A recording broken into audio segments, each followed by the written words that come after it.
মোহাম্মদ ৰবিউল হুছেইন। কি হ'ল তেওঁ? তেওঁ যোৱা 27 তাৰিখে শনিবাৰ আছিলে। তেওঁ কামলৈ যাম বুলি ঘৰৰ পৰা ওলাই গ'ল। ওলাই গৈ তেওঁ শিলাগুৰ পৰা গাড়ীত উঠিলে। উঠি 8টামান বজাত তেওঁ শিৱসাগৰ পালোহি বুলি ফোন কৰিলে।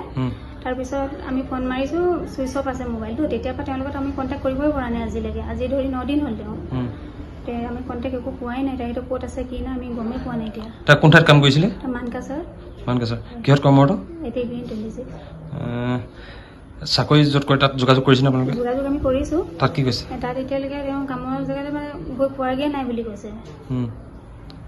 আনকালে যাওঁতে কিমান টাইম লাগে? কেইদিন লাগে? যাওঁতে আপোনাৰ এদিন এবেলা লাগে আৰু মানকাছাৰ গৈ পাবলৈ এদিন এবেলা লাগেগৈ। এতিয়া আপোনালোকে কি ব্যৱস্থা গ্ৰহণ কৰিছে? ব্যৱস্থা আমি আৰক্ষীক জনাইছোঁ। আৰক্ষী থানাত আমি টেঙাপুখুৰী জনোৱা হ'ল। আৰক্ষী কি কৈছে? আৰক্ষীয়ে কৈছে আমি যোগাযোগ কৰিম, যদি কিবা আমি খবৰ পাওঁ। আমি চেষ্টা কৰি আছোঁ। কিবা খবৰ পালে আমি যোগাযোগ কৰিম আপোনালোকক। তেওঁৰ বয়স কিমান হৈছিল? তেওঁ বয়স 50 বছৰ হৈছিল। আচলতে কিবা সন্দেহ হয়নি আপোনালোকৰ? সন্দেহ এনেকৈ আমি এতিয়ালৈকে একো ক'ব পৰা নাই। এতিয়া ক'ৰবাত আছে, কি হ'ল কি কথা আমি এতিয়া এতিয়ালৈকে আমি সেইটো সন্দেহ কৰা নাই বাৰু। এতিয়া ঘৰত আহিছিল কেইদিন থাকিলে? ঘৰত আপোনাৰ 1.5 মাহ মানে থাকিলে। এতিয়া কি আহ্বান জনাব আপুনি? আমি এতিয়া আহ্বান জনাব বিচাৰিছোঁ। অসমবাসীক কি আহ্বান জনাব? আহ্বান জনাইছোঁ, তেওঁক যদি ক'ৰবাত আপুনি দেখে বা আমাক ফোন নম্বৰ দি আছে, আমাক যোগাযোগ কৰিব। এয়া আপোনালোকক কামনা কৰিলোঁ। দেউতাৰ নামটো ৰবিউল হুছেইন। দেউতা কি হ'ল? দেউতা 27 তাৰিখে মই কামলৈ যাম বুলি থৈ আহিলোঁ। তাৰপিছত শিলাগুৰিত থৈ আহিলোঁ। তেওঁ গাড়ীত উঠি গ'ল। শিৱসাগৰ গৈ পালে। তাৰপিছত ভাইটিলৈ ফোন মাৰিলে। হেৰি বোলে মই শিৱসাগৰ আহি পালোঁ। তাৰপিছত ক'লে তোমালোকে উঠা।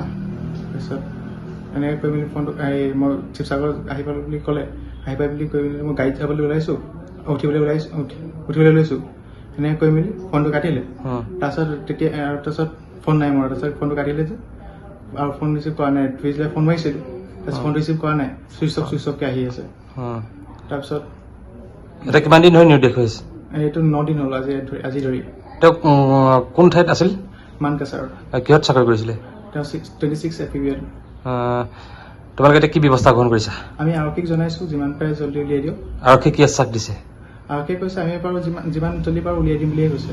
দেউতা যে নিৰুদ্দেশ হৈছে, দেউতা য'ত চাকৰি কৰে 26 APBN, তাত তোমালোকে যোগাযোগ কৰিছানে? কৰিছোঁ। তেওঁলোকে কৈছে ইয়াত খবৰ পালে মানে তেওঁলোকে জনাব কৈছে। আমি যদি খবৰ পাওঁ তেওঁলোককো জনাম বুলি কৈছোঁ। তেওঁলোকে যদি খবৰ পায় আমাকো জনাবলৈ কৈছোঁ। অসমবাসীক কি আহ্বান জনাবা? অসমভাৱে যদি আপোনালোকে দেখি পায় আমাকো যোগাযোগ কৰিবলৈ কৈছোঁ। মোহাম্মদ ৰবিউল হুছেইন। কি হ'ল তেওঁ? তেওঁ যোৱা 27 তাৰিখে শনিবাৰ আছিলে। তেওঁ কামলৈ যাম বুলি ঘৰৰ পৰা ওলাই গ'ল। ওলাই গৈ তেওঁ শিলাগুৰ পৰা গাড়ীত উঠিলে। উঠি 8টামান বজাত তেওঁ শিৱসাগৰ পালোহি বুলি ফোন কৰিলে। তাৰপিছত আমি ফোন মাৰিছোঁ, ছুইচ অফ আছে মোবাইলটো। তেতিয়াৰ পৰা তেওঁৰ লগত আমি কণ্টেক্ট কৰিবই পৰা নাই আজিলৈকে। আজি ধৰি 9 দিন হ'ল তেওঁ। আমি কণ্টেক্ট একো পোৱাই নাই। তেখেতে ক'ত আছে কি নাই আমি গমেই পোৱা নাই এতিয়া। তাক কোন ঠাইত কাম কৰিছিলে? মানকাছাৰ। মানকাছাৰ কিহত কৰ্মৰত? APBN 26। চাকৰি য'ত কৰে তাত যোগাযোগ কৰিছেনে আপোনালোকে? যোগাযোগ আমি কৰিছোঁ। তাত কি কৈছে? তাত এতিয়ালৈকে তেওঁ কামৰ জেগাতে মানে গৈ পোৱাগৈ নাই বুলি কৈছে। আনকালে যাওঁতে কিমান টাইম লাগে? কেইদিন লাগে? যাওঁতে আপোনাৰ এদিন এবেলা লাগে আৰু মানকাছাৰ গৈ পাবলৈ এদিন এবেলা লাগেগৈ।